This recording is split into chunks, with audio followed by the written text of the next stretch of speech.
कंगाल पाकिस्तान में 800 अरब पाकिस्तानी रुपए का सोना मिलने की खबर दुनिया भर में सुर्खियां बनी हुई है। बताया जा रहा है कि पाकिस्तान को पंजाब प्रांत में सिंधु नदी के तट पर अटक के 32 किलोमीटर के खास इलाके में सोना मिल रहा है। ये सोना 28 लाख तोला या 653 टन तक हो सकता है। अब पाकिस्तान के पंजाब प्रांत के पूर्व खनन मंत्री इब्राहिम हसन मुराद ने एक ताज़ा बयान जारी करके इसकी पुष्टि की। मुराद ने कहा कि पाकिस्तान के जियोलॉजिकल सर्वे विभाग ने 127 जगहों पर नमूने लेने के बाद इस सोने की वैज्ञानिक पुष्टि की है। सिंधु नदी हिमालय से निकलती है और भारत के रास्ते पाकिस्तान में दाखिल होती है। पाकिस्तानी नेता ने बताया कि ये सोना ठीक उसी जगह पर मिल रहा है जहां से सिंधु नदी पंजाब प्रांत में दाखिल होती है।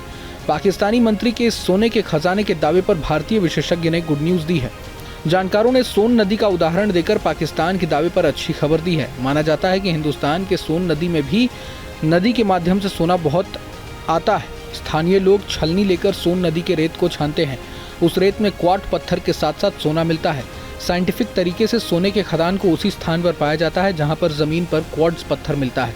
माना जाता है कि सोना ज्वालामुखी फटने के दौरान लावा जमीन के बाहर निकलने के माध्यम से आता है और नदियों के माध्यम से बाहर दूर दूर तक आता है।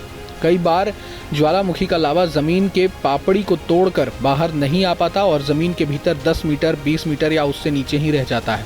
साइंटिफिक सर्वे के तरीके से सोने के खदान को यहीं 10 से 20 मीटर जमीन के नीचे खोजा जाता है। उन्होंने कहा कि सोना प्राकृतिक होता है, जमीन के अंदर पाया जाता है और निचले इलाके से पानी के रास्ते ये आता रहता है। अफ्रीका में इस तरह के सोने की खोज काफ़ी की जाती है।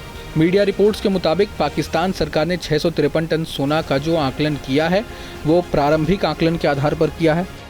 उन्होंने अभी कोई वैज्ञानिक डाटा शेयर नहीं किया है कि और इसका कोई उल्लेख नहीं किया है कि किस वैज्ञानिक सर्वे मेथड के आधार पर सोने के रिजर्व अनुमान लगाया गया है। सोने के रिजर्व का आकलन का सही तरीका पूर्णतः वैज्ञानिक सर्वे के बाद ही घोषित किया जा सकता है।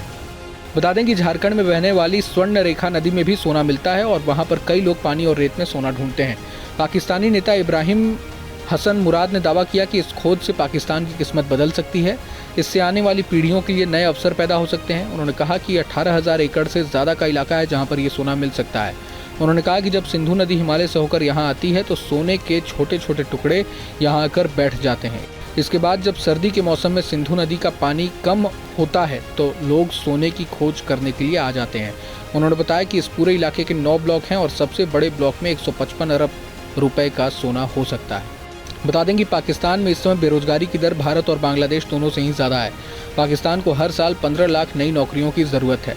पाकिस्तान की सरकार ने इस पूरे इलाके में धारा 144 लगा दिया है ताकि लूटपाट को रोका जा सके। वहीं पंजाब के पड़ोसी प्रांत खैबर पख्तूनख्वा में भी सरकार अब सोना तलाशने जा रही है जहां से सिंधु नदी गुजरती है। जानकारों का मानना है कि सिंधु नदी हिमालय के जिस इलाके से निकलती है वहां अभी भारत सरकार ने बहुत खोज नहीं की है। हमारे यहाँ बहुत काम किया जाना बाकी है। हिमालय में टेक्टोनिक गतिविधियाँ होती रहती हैं। सोना मैग्मा के जरिए बाहर आता है, ये फिर पानी के रास्ते पाकिस्तान पहुँच सकता है। हालांकि इसकी पुष्टि करने के लिए पूरी जांच करनी होगी। बहरहाल पूरे मसले को लेकर आप क्या सोचते हैं हमें कमेंट बॉक्स में ज़रूर बताएं। अगर आपको ये वीडियो पसंद आया तो लाइक करें और चैनल को सब्सक्राइब करें। वहीं तमाम बड़ी खबरों के लिए देखते रहें न्यूज़ नेशन। न्यूज़ नेशन अब व्हाट्सएप पर खबरों के ताज़ा अपडेट के लिए न्यूज़ नेशन के इस QR कोड को स्कैन करें।